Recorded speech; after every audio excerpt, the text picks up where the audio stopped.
The only people who don't want to disclose the truth are people with something to hide. In fact, just the latest questions about transparency surrounding this White House, a White House that has promised repeatedly to be the most transparent in American history. Now, right before the show, I spoke with Ron Fournier. He's the executive director for the nonpartisan National Journal.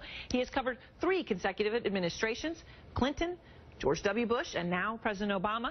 And we talked about another major transparency controversy engulfing the Obama administration that you have to see to believe. You just wrote a new article about a fight that's going on between the White House and the journalists like yourself who cover it about access to photographers. And in a letter to the White House spokesperson, Jay Carney, signed by all major news outlets, including CNN, the letter says, as surely as if they were placing a hand over a journalist's camera lens, officials in this administration are blocking the public from having an independent view of important functions of the executive branch of government. You are, in effect, replacing independent photojournalism with visual press releases. And there were plenty of instances where the White House photographer gets a better vantage point than the press, right? Or the one that gives the image that they really want out there as opposed to a different image. The first one on the left will show the press version.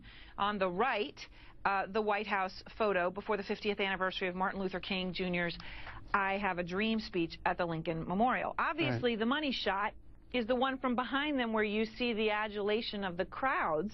Yeah, so what's happening there, first of all, I'll give you a little behind the scenes. There was a conversation that went on before that event where the White House said, yes, you can get behind the president and shoot out towards the mall. That's the shot you obviously want. We'll make sure you get it. It wasn't until they got to the scene that photographers were told, nope, you're not getting that shot. No explanation, no excuse.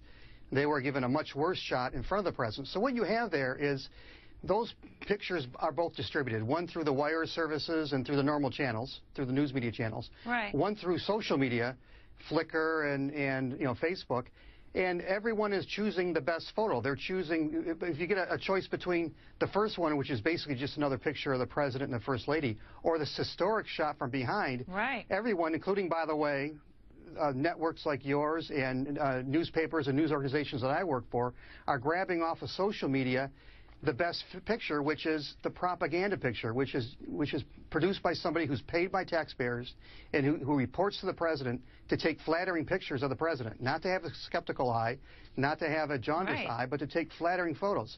So they arranged to have a monopoly on that day, and that just, it's a slippery slope, I think. And certainly one, I mean, to your point, I think a lot of people, when they look at these pictures, they don't know who took it, right? They don't know which is the quote-unquote manipulated shot or the shot that the White House wanted out, as opposed to one that truly is, just a candid, right? Now, one point I'd like to make, though, because I'm critical of the White House, but we have a responsibility in media, too, because what's happening is our editors and our producers are taking these pictures off of social media and putting them in our newspapers and putting them on TV. I think a lot of times they don't realize it unless they look at the caption. Without clarifying. Right, and what they're doing, what is the difference between putting a White House photo out there? What's the difference between that and putting out a White House press release and pretending it's news? To your point, there is none. Now, there's another point that you make. This one's really amazing. I'll show again to our viewers on the left and the right. The left, this is what journalists were given, the access that our industry had to the president's trip to the Gulf Coast, him eating lunch, right? Just that's it. And I know that the photographers were told, hey, that's it. He's not going to go swimming. Nothing else is going to happen. But obviously he did go swimming with his daughter, Sasha. And the White House took that wonderful picture, and that was the money shot. And then, as you point out, it's sort of a reminded, well, at least, take a look at the picture of Vladimir Putin frolicking in the water, right? I mean, we make fun of those Vladimir Putin pictures all the time on this show and other places, but how is that any different? Well, look, obviously you're not, and I'm not comparing the Soviet Union to the United States or Barack Obama to Vladimir Putin. That would be ridiculous. But what is also ridiculous is a White House in a democracy like ours that has a free and independent media, freezing out the media more than any president has. It's gotten worse, the 3 presidents I've covered. President Obama is much worse than President Bush was, and Bush was worse than Clinton was. Freezing out not just our photographers, but also our reporters from events that we've covered in the past and we should be covering now. And it's not healthy in any country, certainly not healthy in our country. And it's interesting, and I know you say, look, I mean, it's not fair in many ways to compare the U.S. to Russia, but There are some similarities when you look at the pictures. I mean, one of the most iconic photos of President Obama, the first African-American president in United States history, is this one, as you point out, looking out the window of the Rosa Parks bus, alone. I mean, it's an incredibly poignant image. And you wrote, it's a great photograph, but as a matter of public record, it is no better than beefcake photos of Russian President Vladimir Putin. Well, in other words, this was completely and utterly staged. Right. It's staged. It's shot by an agent of the government, paid by taxpayers, whose job it is to flatter the leader. That is propaganda. That's a state-run media.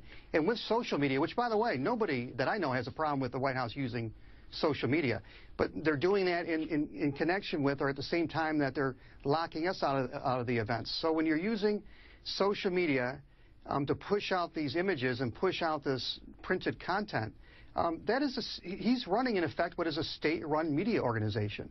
And the slippery slope, the next president, the president after that, as they get more empowered with these new technologies and the new media, and weaken us and shut us out of more events, you know, where will we be a generation from now? And that's what I worry about.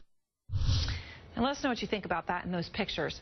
The White House was asked about this issue of access. The spokesman responded, quote, "There are certain circumstances where it's simply not feasible to have independent journalists in the room when the president is making decisions."